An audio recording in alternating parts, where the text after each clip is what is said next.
Now, the next topic is positive economics. What is positive economics? Let us read and understand. Positive economics studies the facts of life. That is, it deals with the things as they are. It deals with what are the economic problems and how they are actually solved. Basically, it deals with the current situation. In this positive economy, we study the facts that are basic truths or which the economy is actually facing. It deals with economics issues or economic behavior related to past, present, or future. What has happened, what is going on, and what is about to happen or what will happen. It gives us surety. It deals with such economic situations which can be studied by using facts and figures. So, in positive economics, we actually deal with what is actually happening. So, you see, the facts and figures are very calculative, and it comes out to be these observations comes out to be true. For example, on the eve of independence, poverty in India affected larger percentage of population than now. Obviously, the Britishers had left and they had left with everything, and India was still at a budding stage. We were still growing, we still had to develop. So, it is an observation related to the past, which is a truth, which is a truth of India. 22% of population in India is absolutely poor. This is the current fact. India is still a developing nation and there are people who are below poverty line. So 22% of the population in India is absolutely poor. This observation is made related to the present scenario or the present situation. Now the fact that I mentioned is 22% is actually true. If population in India continues to grow at the existing rate, the percentage of population below poverty line will exceed 22% in the year 2020. I repeat again, if the population in India continues to grow at the existing rate, the percentage of population below poverty line will exceed. Why will the population below poverty line will exceed? Because as many as there are number of people, there are no such jobs, there will be unemployment, so the poverty line will keep on exceeding. So this is an observation related to the future. Now this also can be stated as a true statement, which is a fact that if we do not control or we do not take prevention for this the existing growing rate of population, this might happen. So you see, all these observations or statements are elements of positive economics. These observations highlight the state of poverty in the past, present, and future. So thus, positive economics is the economics of what was, what is, and what it would be. So here, positive economics is studied in three phases: in the past, in the present, and in the future. Characteristics of positive statements. Now, what are the positive statements or characteristics? Let us study. These statements highlight the nature and extent of economic problems or analyze the economic behavior of the people related to past, present, or future. It highlights the nature and extent of economic problems. Okay, so by nature we mean, was it a serious thing or was it a light problem? Was it deeply rooted in the system of economics? So all these we study, and how the behavior of people related to these problems change. How were the people back when India was still a poor country, when the Britishers had left? What was the economic behavior of the people? What is it now, and what will be it in the future? Second, these statements are based on facts and figures related to past, present, and future. Okay, so the facts that are being determined or being calculated are based on true statements. These statements are verifiable for truth, that is, facts and figures can be verified. As I said, these might be considered as truth because the facts and figures that we are giving are actually accurate. They can be verified, they can be checked.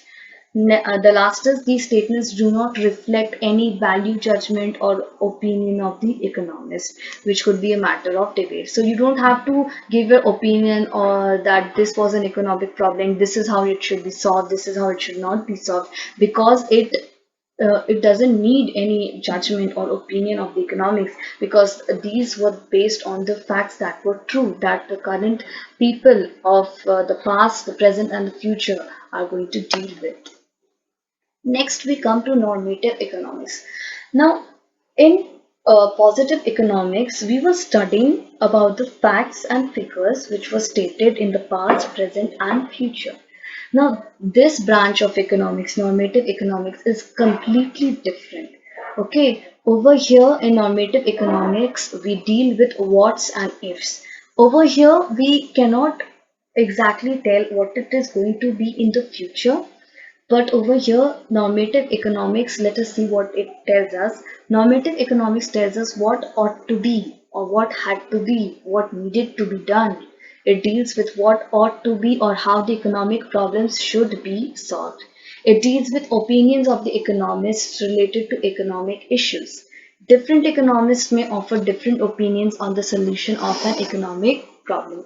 Obviously, every problem has its own solution, and being the experts, economists always comes up with different types of solutions. What will be the impact if the solutions are applied? What will be the reaction? It discusses what are desirable things and should be done or should be realized, and what are undesirable things and should be avoided in the economy. For example, I'm going to read out few statements. Please listen carefully. The Manrega program, that is Mahatma Gandhi National Rural Employment Guarantee Act, it says it will one day bring an end to the problem of unemployment in the country. Now, are we sure about this? Is this a fact? Do we still have the figures? Is this a truth? No, it is not. Because if the population keeps on rising, then the problem of unemployment will not end in this country. So you see, we do not have the facts and figures. We do not know if this program will, put an end to the problem permanently. It can certainly reduce, but it cannot end. So in this statement, we can have a debate. Okay, we can, everyone can come up with their opinions and ideas that this is wrong, this is right, and this is all comes under normative economics. Secondly, I read Manrega is just a program of financial aid to the unemployed people in rural India. Now, what does Manrega do? The people who are unemployed, those who do not have jobs or works in rural India, it provides a financial aid or a financial, it helps them with money.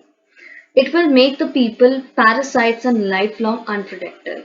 So over here, the statement is saying that if you keep on providing them financial aid, then the people in the rural area, they will not work. They will be just dependent on this, and like that, they will become unprotected. Now, this cannot be true.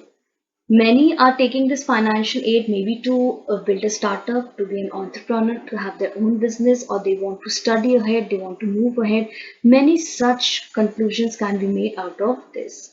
Thirdly, I read Manrega uses taxpayers' money and should therefore be stopped. See, this is a government program, okay? So this is Mahatma Gandhi National Rural Employment Guarantee Act.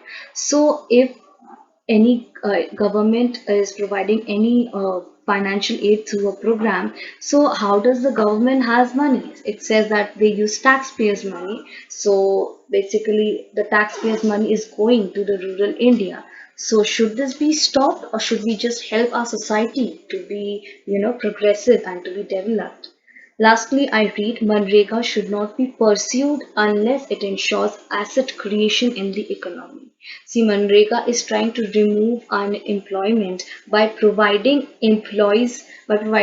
financial aid to the unemployed so that they can, become employed. All these statements are elements of normative science or normative economics. These are merely opinions. These are not verifiable by truth. These things can be debated on, but it cannot be verified because it cannot give you the, you cannot tell what the future holds. So let us see the characteristics of normative science statements. Observations or statements related to normative economics. These statements involve value judgment. Every statement that is released in this normative statement, normative economics, it involves judgment. It has a value. These statements lead to controversies and debates. Just like I only, said in the first point that I read out, that Manreka will one day bring an end to the problem of unemployment in the country. Now, this statement is debatable. These statements indicate opinions and are therefore not verifiable for truth. You do not have facts and figures, you just have ideas, thoughts, you are experts, you studied economics, and then are really brainstorming for ideas for solutions. Last, these statements reflects what ought to be as a solution to economic problems. There are many solutions to one problem, so every expert will say that his solution or her solution is correct. So we still have to find out what has to be done, what is needed to be done to put an end to the economic problems. Let us study the difference between normative science and positive science. The first basis is meaning. Positive economics, it deals with what is or how the economic problems are actually solved. Normative economics, it deals with what ought to be or how the economic problems should be solved. In positive economics, we deal with practicality. Everything is happening in a practical basis. We are experiencing economics. We are dealing with the economic problems for real. Whereas in normative science, you are debating, you are thinking about solutions of how the problems can end. Next basis is verification. Positive economics, it can be verified with actual data, as I have already told you, and in normative science, it cannot be verified with actual data. The next basis on which we differentiate is purpose. What is the purpose of positive or normative science? In positive science, it aims to make real description of an economic activity. Every economic problem that arises, it has an economic solution to it.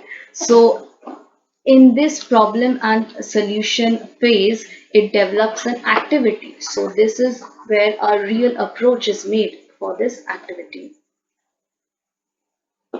In normative economics, it aims to determine the ideals. Okay, what are the correct solutions, what are the correct measures, or what are the correct steps needed to deal with a problem. The next is suggestive.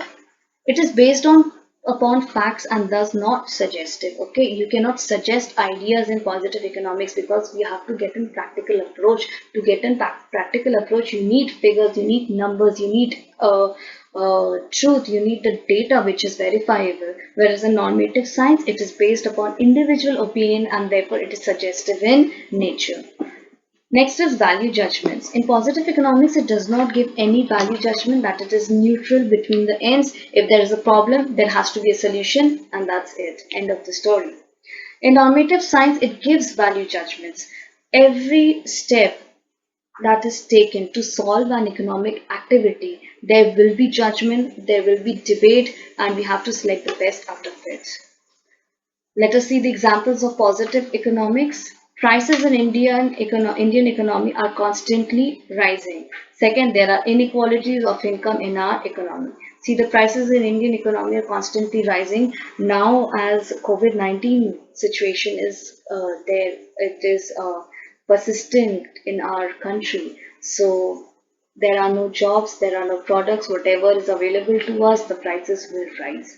And in the second, it is saying that there are inequalities of income in our economy. Now, inequality, I would like to give an example like, see, based on skilled and unskilled labors, the income is distributed in our economy. Okay, so it so happens that if you are less skilled, then they will pay you less. If you are more skilled, then they will pay you more. In normative science, the examples are India should take steps to control rising prices. Now, this is where economists will come into play, and they will shower the ideas and thoughts as how to deal with it, what are the steps that should be taken. So there will be hundreds and thousands of steps that should be taken to control the rising prices. The second is income inequalities should be reduced. This is also debatable. This is also comes under normative economics because you have to judge this problem, and for this problem to gain a correct solution is not possible.